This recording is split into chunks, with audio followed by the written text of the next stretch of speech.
एक बात याद रखो, आप मजलिस इत्तेहादुल मुस्लिमीन को रोक नहीं सकते। मजलिस इत्तेहादुल मुस्लिमीन एक असदुद्दीन ओवैसी का नाम नहीं है, ये तमाम लोग मजलिस इत्तेहादुल मुस्लिमीन, ये तमाम लोग असदुद्दीन ओवैसी हैं। तो अगर आप ये समझ रहे हैं, चाहे किसी भी पॉलिटिकल पार्टी का हो, अगर वो ये समझ रहा है कि एमआईएम पार्टी को जलसे नहीं होने देंगे, एमआईएम पार्टी के लोगों को डराएंगे, मेरे भाई डरते होंगे तेलुगु देशम के नायडू वाले, डरते होंगे बीजेपी आरएसएस वाले। हम किसी से नहीं डरते, हम डरते हैं तो सिर्फ अल्लाह से डरने वाले। तो अब क्या हुआ, वहां के अदोनी के जो जिम्मेदार थे वाईएसआर पार्टी के, उन्होंने हिमाकत करे, क्या करे, हिमाकत करे, थोड़ा दीवानापन करे। अगर आज मेरा जलसा हो जाता, मैं यहाँ पे आ जाता, मगर उन्होंने हमारा जलसा कैंसिल कराए, हमको चैलेंज करे, तो मैं बोला ठीक है, आज नमाज पढ़ने अदोनी में आऊंगा और कल फिर जलसे में जाऊंगा। तो अब क्या हो गया, 2 बार अदोनी जाना पड़ रहा। अब 2 बार हम शेरवानी वहां पर जाएंगी तो असर रहेगा इंशाअल्लाह। ये समझते नहीं है, मेरे को मिनिस्टर बनना है, हर कोई मिनिस्टर बन रहा नहीं। आप असद साहब को मत बुलाइए, मजलिस को कैंडिडेट मत खड़ा करो। मेरे भाई, किसी एमएलए को मिनिस्टर बनना है तो मजलिस को मिनिस्टर बनने का शौक नहीं है, मजलिस को लड़ने का शौक है। मजलिस को अगर कोई मिनिस्टर बनता तो बन जाए, हमको इससे कोई परवाह नहीं है, आप बनते जो बनते बन जाओ, मगर हमको हमारा हक मिलना चाहिए, हमारे मसाइल हल होना चाहिए। इसीलिए अगर कोई आके ये बोलेगा कि एक आदमी की मकबूलियत के लिए एक आदमी को मिनिस्टर मिलने वाला है, आप उस बिना पर पूरे गरीबों के मफाद की कुर्बानी दे दो या कॉम्प्रोमाइज कर लो। मेरे भाई, ये नहीं हो सकता है। जब तक हम जिंदा रहेंगे सबसे लड़ेंगे इंशाअल्लाह ताला। और हमारी ये जद्दोजहद, हमारी ये लड़ाई अपनी मकबूलियत के लिए, अपनी अना के लिए नहीं है, बल्कि गरीबों को उनका हक दिलाने के लिए। और मजलिस इत्तेहादुल मुस्लिमीन की तारीख है 63 ईयर से, 63 साल से मजलिस इत्तेहादुल मुस्लिमीन अवाम की खिदमत करती आ रही है। मैं आपको ये बताना चाह रहा हूं कि आज अल्हम्दुलिल्लाह अल्लाह ने मौका दिया करनूल को आने का, और मैं आपसे वादा कर रहा हूं कि अल्लाह मुझे जब तक जिंदा रखेगा, मैं बार बार करनूल को दोने को आता रहूंगा इंशाअल्लाह। आप नहीं रोक सकते मेरे को, इसलिए नहीं रोक सकते कि अल्हम्दुलिल्लाह हमारी लड़ाई इखलास के ऊपर मुबन्नी है। हम अपना हक चाहते हैं, और एमआईएम पार्टी ने बहुत से चीफ मिनिस्टर को देखे। मैं आज से 25 साल पहले एमएलए बना था। मैं 25 साल पहले जब 1994 में एमएलए बना तो मैं एक ही एमएलए था। उसके बाद जब चीफ मिनिस्टर थे एनटी रामाराव, उनको धोखा दिए चंद्रबाबू नायडू। चंद्रबाबू नायडू 9 साल या जो भी थे, उसके बाद उनको पावर चला गया, साइकिल में हवा कम हो गई। तो वाईएस राजशेखर रेड्डी सीएम बने, हम उनको देखे। वाईएस राजशेखर रेड्डी के हादसे के बाद रोशैया बने चीफ मिनिस्टर, हम उनको देखे। उसके बाद किरण कुमार रेड्डी आए, उन्होंने मजलिस से झगड़ा करे, उन्होंने अपनी पार्टी बना लिए, पार्टी का निशान चप्पल रखे, चप्पल राज में आई। किरण कुमार रेड्डी चले गए, किरण कुमार रेड्डी चले गए, आंध्रा तो बाइफर्केशन हो गया। यहां पर चंद्रबाबू नायडू बने, 5 साल के बाद उन्हों घर में बैठ गए, उन्हों जगनमोहन रेड्डी बन गए। तो अब तक माशाल्लाह से हम लोग 7-8 चीफ मिनिस्टर को देख लिए। आप हमको मत रोको, आप जितना हमको रोकेंगे ना हम उतना जिद में आते। मजलिस के मुखालिफिन बोलते थे, मजलिस के जितने मुखालिफिन बोलते थे असदुद्दीन ओवैसी तुम गुजरात को नहीं जाते, तुम मोदी से मिले हुए गुजरात को नहीं जाते, नहीं जाते। हम गुजरात को गए नहीं गए, गए ना गुजरात को गए। अहमदाबाद में खाली 25 दिन की मेहनत हमारे वहां के सदर जनाब साबिर भाई साहब ने, उनकी टीम ने की। 25 दिन की मेहनत में अल्हम्दुलिल्लाह मजलिस के 7 कॉरपोरेटर और अहमदाबाद में कामयाब हुए। गोधरा को पहली मर्तबा जिंदगी में गोधरा गया, 8 कैंडिडेट खड़ा किए, 7 जीते अल्हम्दुलिल्लाह। मोडासा में अगर मैं गलत ना कहूं तो 12 या 13 खड़ा किए, 9 जीत गए। अब मोडासा में leader of opposition MIM party का कांग्रेस को हमसे कम मिले। फिर भरूच में हमारे एक उम्मीदवार को कामयाबी मिली। तो मैं इन लोगों को बताना ये चाह रहा हूं कि हमारे को चैलेंज नहीं करना। तुम चैलेंज करे तो हम चैलेंज कबूल करने तैयार हैं, क्योंकि याद रखो तुम भी इंसान, मैं भी इंसान। तुम आज पावर में, तुम कल नहीं रहेंगे, मैं तो हमेशा रहूंगा इंशाअल्लाह।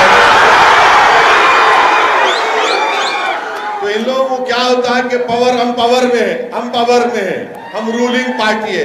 अरे तेरे जैसे 56 को देख लिया मैं अपना। रूलिंग कई की रूलिंग पार्टी है तेरी।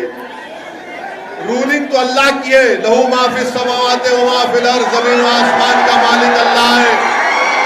तुम क्या रूलिंग करते, उन्हें रूलिंग करा बोलते। सुबह में सूरज निकलता, रात में चांद तारे ये सब आते, बारिश होती। रूलिंग कई की रूलिंग भाई तेरी, कोई रूलिंग नहीं। ये दुनिया में हम सब जो है मुसाफिर है, पानी के बुलबुले हम सब लोग। तो ज्यादा गुरूर तकब्बुर नहीं करना बाबा। अल्लाह मौका दिया, काम कर लो। मिनिस्टर बनना है, जो मिनिस्टर बनो, क्या क्या बनते बनो। लाल गाड़ी के ऊपर लाल लाइट लगा के फिर लो, दूल्हे बन के, हमको इतराज नहीं है। हमारे को डिस्टर्ब नहीं करना। हमारे को डिस्टर्ब करे तो हम तुम्हारे पीछे पड़ जाते थे, और ऐसा पीछे पड़ते हैं कि तुम्हारे को आइंदा असेंबली इलेक्शन में नतीजा दिखाएंगे फिर हम। तो इसीलिए मैं इखलास के दायरे में रहकर, अदब के दायरे में रहकर इन लोगों से अपील कर रहा हूं, अपना काम करो, हमको अपना काम करने दो। आप अपना काम कर लो, कौन रोक रहा आपको? मगर नहीं, यहाँ मैदान में नहीं करना है। MIM पार्टी को जलसा कैसा देती, आज बंद है। अरे आंध्रा में बंद है, हम भी बंद की तायीद करे, जुनेद भी करे, मंसूर भी करे, सब करे, तायीद करे। मगर ये शाम में बंद होता क्या? मैं हमारे को कोई बोले बड़े लोग, वो गवर्नमेंट के नहीं साहब बंद है, मतलब रात में कुत्ते का पेशाब भी बंद है क्या? रात में वो बंद नहीं होता। तुम बोले तुम कुत्ते का पेशाब पियो, पब्लिक में जाके अपना वोट का मुतालबा करेंगे पतंग के निशान को। बंद अरे बंद है तो दिन का बंद है। आज मैं जा रहा था अदोनी को, कौन सा गांव था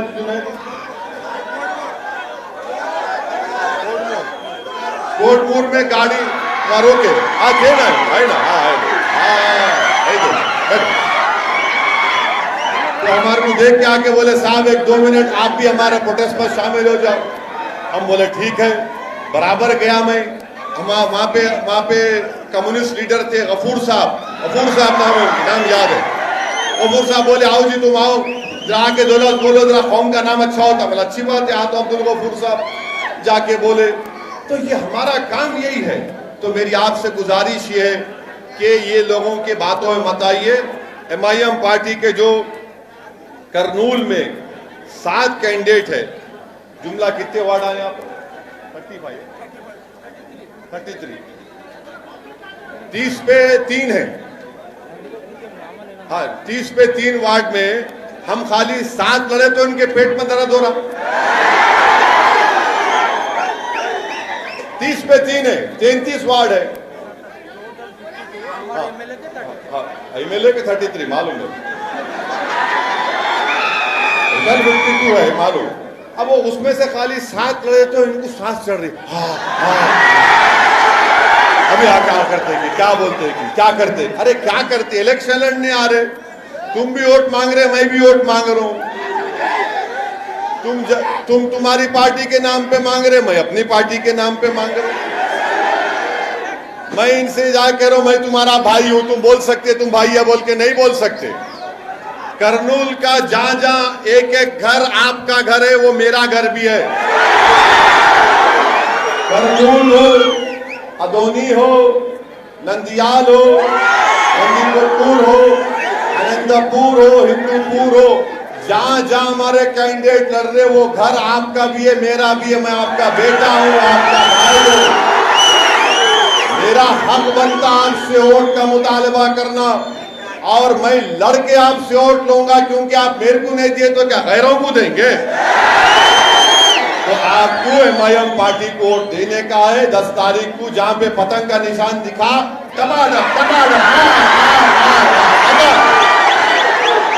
और 10 तारीख को पूरे आसमान पे खाली पतंग नजर आना। तो मेरी आपसे गुजारिश है कि जब अहमदाबाद में एमआईएम पार्टी को 7 हमारे कैंडिडेट जीत गए, तुम करनूल में 6 नहीं जिता सकते।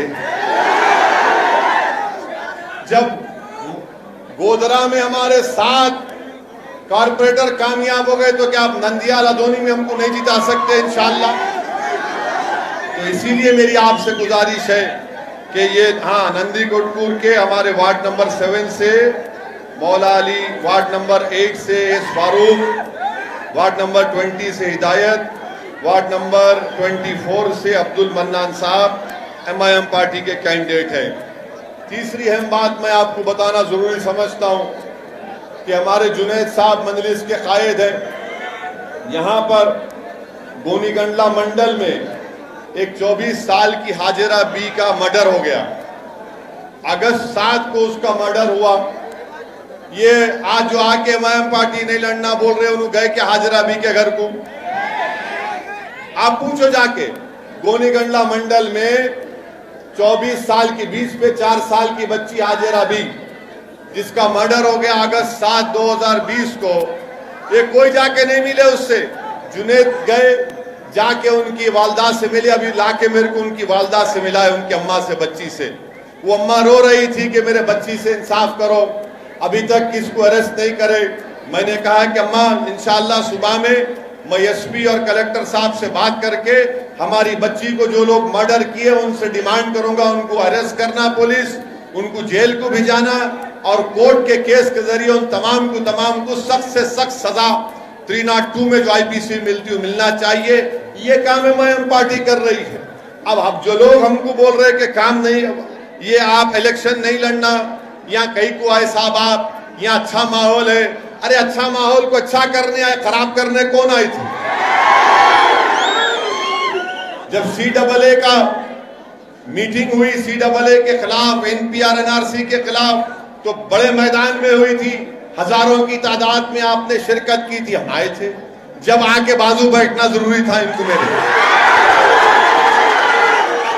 इनको बुलाए भी नहीं थे। नहीं मैं बाजू बैठ, तो मतलब बैठो। हम तो बोल रहे बाजू नो को बैठो, दिल में बैठ जाओ, आके जगह है हमारी। मुस्लिम पर्सनल बोर्ड का जलसा हुआ, ट्रिपल तलाक के खिलाफ पूरे उलमाए कराम आए थे। अल्हम्दुलिल्लाह करनूल के तमाम उलमाए कराम, मशाइखीन, मदरसे के जिम्मेदारान की सरपरस्ती में वो जलसे आम हुआ। आप तमाम ने शिरकत की। तो मेरी अजीज दोस्तों और बुजुर्गों, मैं आपको बता रहा हूं कि करनूल में हो या आंध्र प्रदेश में हो, आपको अपनी एक पॉलिटिकल वॉइस की जरूरत है। आपको अपनी पार्टी के नुमाइंदों को कामयाब करना जरूरी है, ताकि कोई आपके लिए लड़े, ताकि हुकूमत के पास जाकर आपके मसाइल की तर्जुमानी कर सके। मैं आपको ये बात इसलिए बता रहा हूं अगर आप ये समझेंगे नहीं नहीं असद साहब अच्छी तकरीर करते, हम तकरीर जलसे में आएंगे, सीटी मारेंगे, हा करके चले जाएंगे, ऐसा नहीं है। मैं आपसे अपील कर रहा हूं कि 10 तारीख को आप सुबह सुबह अपने घर से निकलकर अपना एक वोट MIM पार्टी को देंगे। अपनी पार्टी को मजबूत करो। आप ये देख रहे पूरे मुल्क में कैसे हालात हो रहे हैं। जब से बीजेपी की सरकार बनी है, अक्सरियती तबके की जमहूरियत का उसका फरोग दिया जा रहा है। जो मुसलमान हैं, दलित हैं, आदिवासी हैं और जो गरीब बैकवर्ड क्लास के लोग हैं, वो सब लोग फिक्रमंद हैं कि ये मेजॉरिटेरियन फॉर्म ऑफ डेमोक्रेसी की वजह से हमारी आवाज को बंद कर दिया जा रहा है। घुटन महसूस हो रही है। अगर कोई अपने हक का मुतालबा करता, अगर कोई बोलता है कि दिल्ली के फसादात में वो जो बच्चा फैजान, वो फैजान का वीडियो आपने देखा होगा कि 4 लड़के जमीन पर पड़े हुए हैं और दिल्ली की पुलिस या कहां की पुलिस उन बच्चों को मार कर कह रही है कि जनगण मना पढ़ो, तो उसमें से एक बच्चा दर्द की हालत में, कर्ब की हालत में, तकलीफ में जनगण मन पड़ता है, बाद में फैजान मर जाता है। अगर मैं फैजान के मारने वालों को गिरफ्तारी का, उनको अरेस्ट का मुतालबा करता हूं तो एंटी नेशनल करार दिया जाता है। मैं ट्वीट करता हूं तो दिल्ली पुलिस रिप्लाई करके कहती है कि फुला पढ़ लो। अरे दिल्ली पुलिस वालों, तुम यकीनन बहुत अक्लमंद होंगे मुझे मालूम, मगर मेरी आपसे एक ही रिक्वेस्ट है दिल्ली पुलिस के कमिश्नर पुलिस से कि मैं आज के जलसे से आपसे पूछना चाह रहा हूं, वो फैजान को जिन्होंने मारा, क्या आपने उनको गिरफ्तार किया? जिन्होंने फैजान को मारा, आपने उनको गिरफ्तार किया? जो 19 मसाजिद को नुकसान पहुंचाया गया या शहीद किया गया या जलाया गया, आपने उनको कितनों को गिरफ्तार किया? बताओ आप। नहीं इसका जवाब आता। आज इसीलिए मेरे भाई, मैं आपको डराने के लिए नहीं कह रहा हूं, बल्कि समझाने के लिए हकीकत बयान कर रहा हूं। ये रात लंबी होने वाली है, ये रात बड़ी लंबी होने वाली है। और याद रखो, आपको पहले से ज्यादा अपने रिश्ते को अल्लाह से मजबूत करना है।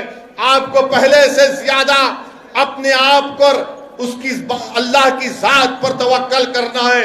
आपको पहले से ज्यादा मुत्तहिद रहना है। आपको पहले से ज्यादा आज मजलिस की आपको जरूरत है। मजलिस आपकी आवाज है, मजलिस आपकी पहचान है। क्या आप नहीं देखते कि भारत की पार्लियामेंट में जब कभी भी कोई मसला आता है तो कौन उठकर बीजेपी की हुकूमत के खिलाफ बेबाक तरीके से उनको बयान करता है? यहां से आंध्र प्रदेश से YSR पार्टी के भी MP हैं, TDP के भी MP हैं, मगर जब CAA का कानून पास हुआ तो ये तमाम दोनों पार्टी के लोग क्या बोल रहे थे किसी को समझ में नहीं आ रहा था। या दोस्ती कर रहे थे या दुश्मनी कर रहे थे, नहीं मालूम। ट्रिपल तलाक का बिल लाया गया, दोनों पार्टी समझ में नहीं आ रहा था कि तुम बीजेपी को तलाक दे रहे या शादी कर रहे, वो भी समझ में नहीं आ रहा। ऐसा लग रहा था कि ना तलाक देना चाह रहे, ना निकाह में वापिस लेना चाह रहे। मगर कौन साफ और वाज़ेह तरीके से, चाहे ट्रिपल तलाक हो, चाहे CAA का कानून हो, चाहे बजट हो, हम बेबाक तरीके से दलाइल को बीजेपी की मुखालिफत करते आ रहे हैं। ये काम MIM पार्टी कर रही है। और आप जानते हैं कि अल्लाह के फजलो करम से औरंगाबाद की पार्लियामेंट की सीट से भी MIM पार्टी का कैंडिडेट कामयाब हुआ। MIM पार्टी के अब 2 MP हो गए, 2 है। ये दो 300 पे पारी। अब जिनके पास 20-20, 3-3 है, उन्हें क्या कर रहे? कहां गया स्पेशल स्टेटस? कहां गया स्पेशल स्टेटस? बोलो मेरे को आप। कुछ नहीं बात, ना TDP करती ना इन्हों करते। क्या कहा, किधर गया? मैं ये इसलिए बोल रहा हूं, अगर कल तुम अधोनी में मेरे जलसे का परमिशन कैंसिल नहीं करते, खामखा उंगली करे।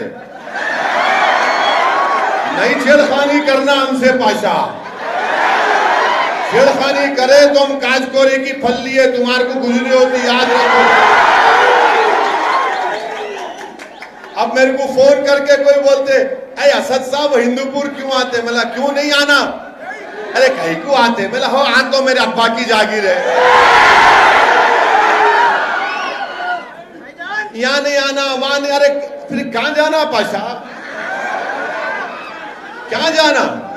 मेरे ना तो मैं कॉन्ट्रैक्टर हूं, ना मेरे को कोई वो इरिगेशन का कॉन्ट्रैक्टर हूं, ना मेरे पास कोई माइन है, ना मेरे पास कोई कंपनी है। खाली एक ही काम है, गाड़ी में बैठना, जलसे करना है, एमआईएम पार्टी का हरा झंडा लेकर एमआईएम पार्टी जिंदाबाद, एमआईएम पार्टी जिंदाबाद। अब ये दूसरों को उनका कॉन्ट्रैक्टर भी है, दौलतमंद भी है, करोड़पति भी है, तो उनको डर होता, इनको इनसे डर होता, उनको उनसे डर होता। अरे तुम दोनों डर लो, हमको क्या करना? मेरे भाई, मेरी आप तमाम से, मेरी इज्जतदार माँ और बहनों से गुजारिश है कि आपको एमआईएम पार्टी को सपोर्ट करना है। 10 तारीख के दिन अपने वोट का इस्तेमाल करना है। और आपको वो और एक इल्जाम नहीं, कम्युनल है, फिरका परस्त है। असदुद्दीन ओवैसी अपनी स्पीच देते तो हेट स्पीच देते, भड़काऊ भाषण देते। मैं चैलेंज कर रहा हूं, अगर तुम चैलेंज कबूल कर लिए तो आओ अपन खड़े रह के एक डिबेट कर लेंगे, मालूम कर लेंगे कौन फिरका परस्त है, बताएंगे। कहा कि फिरका परस्ती हम बता सकते हैं आपको, एमआईएम पार्टी कम्युनल है। अरे क्या तुम्हारे पास क्या सर्टिफिकेट है, कंपनी है? हाँ, तुम्हारे पास क्या कंपनी है? तुम स्टैंप मार के दिए तो सेकुलर, उन्होंने नहीं दिए तो कम्युनल। अरे तुम्हारे सर्टिफिकेट की जरूरत नहीं है, मैं झूठी पे रखता हूं तुम्हारे सर्टिफिकेट को। नहीं वो कम्युनल है। अरे तुम अरे मैं कम्युनल तो तुम क्या है बताओ? फिर तुम क्या है बताओ? हर जगह पे अरे एमआईएम पार्टी कम्युनल। अरे तुम जितना बोलेंगे उतना मोहब्बत अल्लाह आवाम के दिलों में डालेगा इंशाअल्लाह। कम्युनल है। अरे कौन सा कम्युनलिज्म की बात कर रहा हूं मैं? तो बाबा साहिब अम्बेडकर का बना हुआ संविधान में जो हुकूक दिए गए, जो राइट्स दिए गए, फंडामेंटल राइट्स दिए गए, उनको बोल रहा हूं हमको दो आप। नहीं नो कम्युनल। अरे कहां कम्युनल है?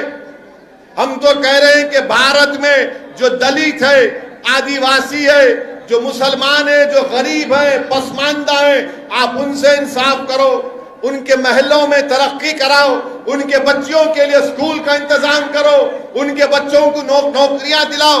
अगर ये कम्युनलिज्म है तो बताओ फिर सेकुलरिज्म क्या होगा? मेरे अजीज दोस्तों और बुजुर्गों, आप देखते हैं कि दुल्हन की स्कीम कहां गई अल्लाह को मालूम। वक्फ बोर्ड के जमीन का कमेटी नहीं बनती, minority corporation, overseas education scholarship, वो भी नहीं मालूम किधर गया। मेरी आपसे एक ही अपील है कि आपको जमहूरियत में एक अपोजिशन की जरूरत है। अब यहां पे क्या हो रहा आंध्र प्रदेश में, ये रूलिंग पार्टी वाले बोलते अरे टीडीपी वाले पैसे लेके बैठ गए, तुम कहीं को नहीं ले रहे। पूछते पूरे टीडीपी वाले नायडू को धोखा दे, नायडू सुसरे को दिए, अब इनला नायडू को धोखा दे। जितने नायडू से टिकट लिए उनको वो वाईएसआर वाले बुला के इधर भाई गुलाब जामुन खा सो जा। हमारे को बुलाए, उन्होंने बोले गुलाब जामुन खाओ, हम बोले नहीं खाते। बोले 2 खाओ, हम बोले नहीं खाते। पूरा डब्बा ले ले, हम बोले नहीं खाते। उसको बोले क्या खाते, तो हम बोले हम तुमको खाते।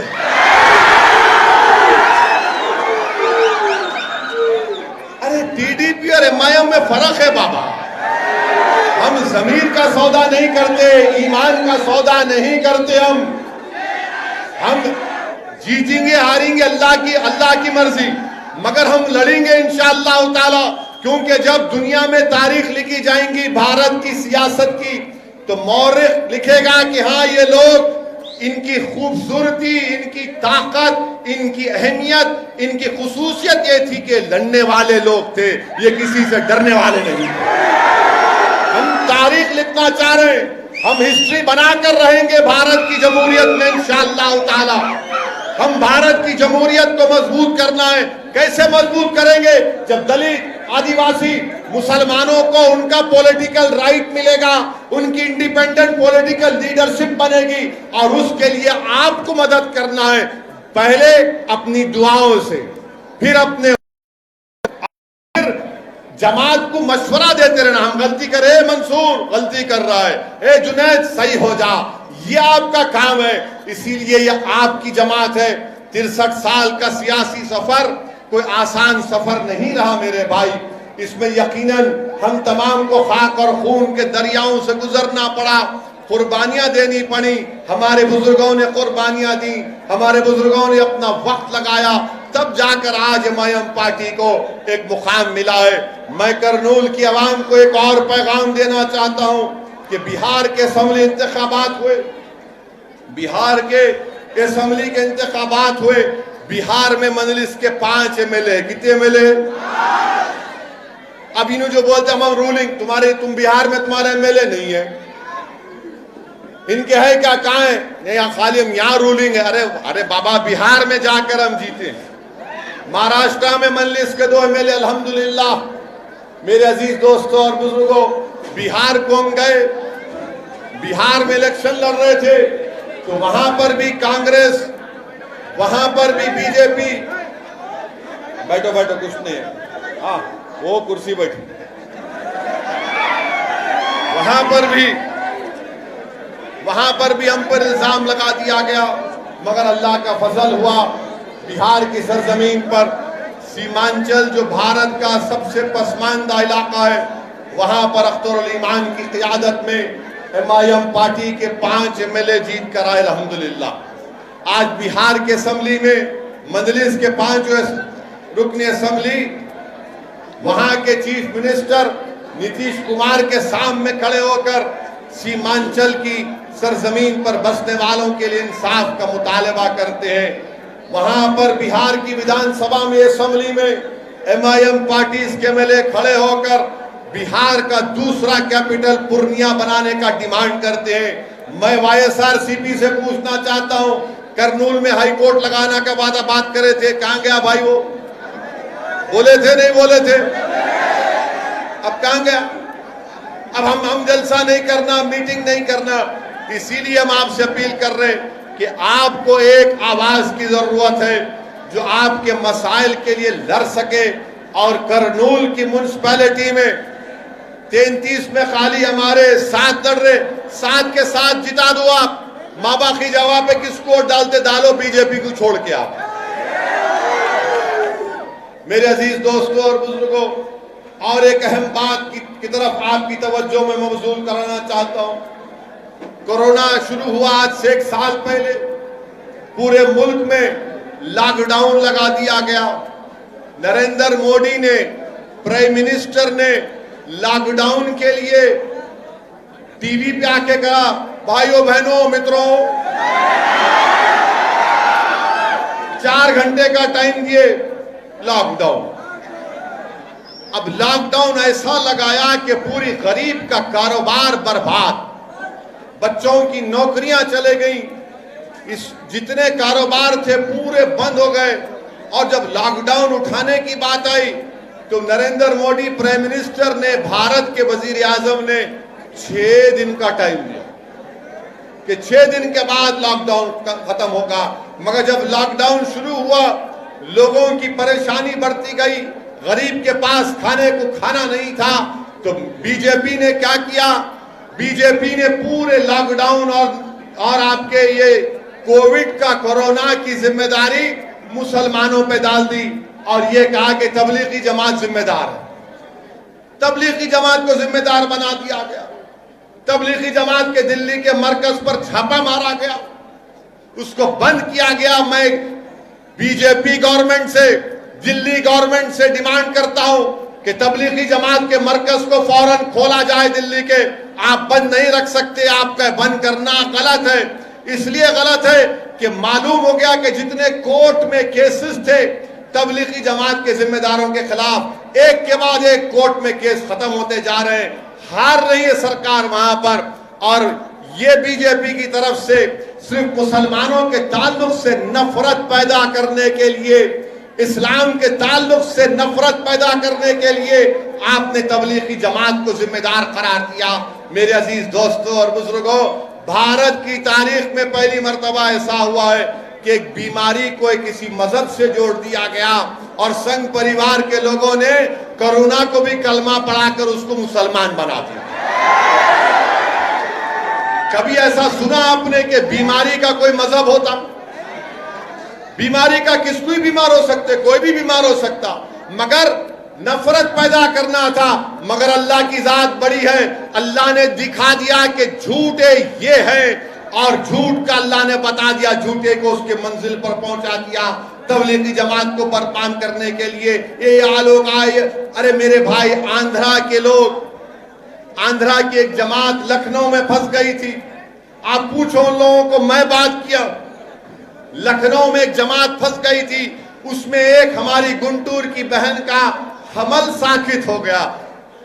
हमारी बहन प्रेग्नेंट थी, उसको फौरन दवाखाने को ले जाना था, मगर उत्तर प्रदेश की हुकूमत ने देर कर दी। हमारी इस बहन का वो मिसकैरेज हो गया, गैर जरूरी उनको डाल के रखा गया था। कौन उठा रहा था? कौन जाकर ये कह रहा था कि कोरोना का ताल्लुक मुसलमानों से, तबलीगी जमात से नहीं है? कोई पार्टी थी सिवाय मजलिस के? कोई नहीं कह रहा था, सब डर रहे थे। हम बेबाक तरीके से टीवी पर जाकर प्रेस के जरिए से दुनिया को बता रहे थे कि इसका ताल्लुक किसी मजहब से नहीं है। मगर वो लोग जो आज वोट मांग रहे हैं, आकर बोल रहे हम तुम्हारे दोस्त हैं, हम फुला हैं, हमको वोट दे दो। मेरे अजीज दोस्तों और बुजुर्गों, मेरी इज्जतदार माँ और बहनों, मैं आपसे अपील कर रहा हूं कि फिरका परस्ती का माहौल है। इस फिरका परस्ती के माहौल में मेरी आपसे दरमंदाना गुजारिश है कि 10 तारीख के दिन अपना एक वोट का इस्तेमाल करिए और एमआईएम पार्टी को अपना वोट देकर कामयाब करिए।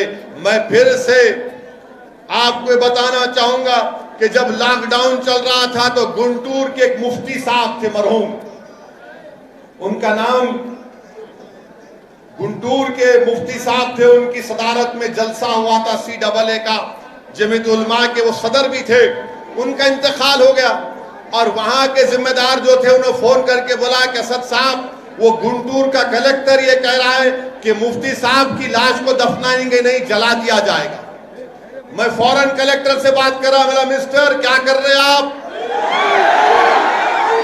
बोले नो सर, गवर्नमेंट का ऑर्डर है। मेरा कई का ऑर्डर है?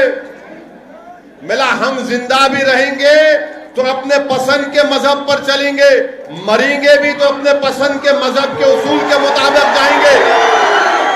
ये भारत का संविधान है, भारत का कॉन्स्टिट्यूशन है। फौरन मैंने आपके हमारे वहां के नेल्लूर के जो इंडस्ट्री मिनिस्टर है गौतम रेड्डी को फोन लगाया और उनसे कहा कि भाई साहब, हमने तेलंगाना में गवर्नमेंट से नुमाइंदगी करके जियो लाया है।